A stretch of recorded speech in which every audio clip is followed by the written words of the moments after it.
Spuneți-mi un lucru care iarăși mă arde, ca să vă întreb și pe mulți, ca să știți. A fost uns, frate, regele Mihai sau nu? S-a făcut ungerea lui de patriarhul Nicodim? Sigur, de patriarhul Munteanu. A fost uns de către patriarhul Nicodem Munteanu. Acum să vă spun o chestie, fiindcă a venit vorba de patriarhul Nicodem, am avut o ocazia, asta e o chestie de senzație de altfel. Patriarhul Nicodem a fost invitat de patriarhul Alexei al Moscovei la o vizită canonică oficială la Moscova.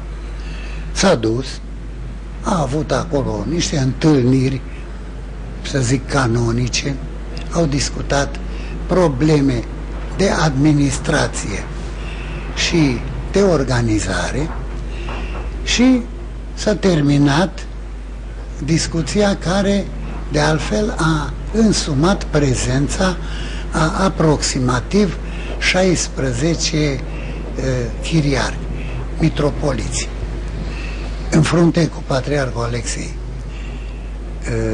Ceea ce vă spun eu este auzit cu propriile mele urechi de la patriarhul Nicodem. Ce an? În anul 1946. Că m-am născut eu. Așa. După ce s-a terminat discuțiile canonice care au avut loc în sala Sfântului Sinod al Rusiei, de altfel impresia a fost deosebită, pentru că la primirea patriarhului au participat o serie de fețe bisericești, iar condițiile, anturajul a fost deosebit de bine pus la punct. Înalt Preasfințitul Patriarh al României a plecat după ce a acordat acolada și sărutarea frățească celorlalte fețe bisericești și în ultimul moment și-a adus aminte că rozarul lui a fost uitat pe masă și cu pași repezi s-a întors înapoi în sala de unde plecase și în momentul ăla a văzut pe mitropoliții care participaseră la dispută demachiindu-se, scoțându-și bărbile și mustățile. A fost așa de șocat Preasfințitul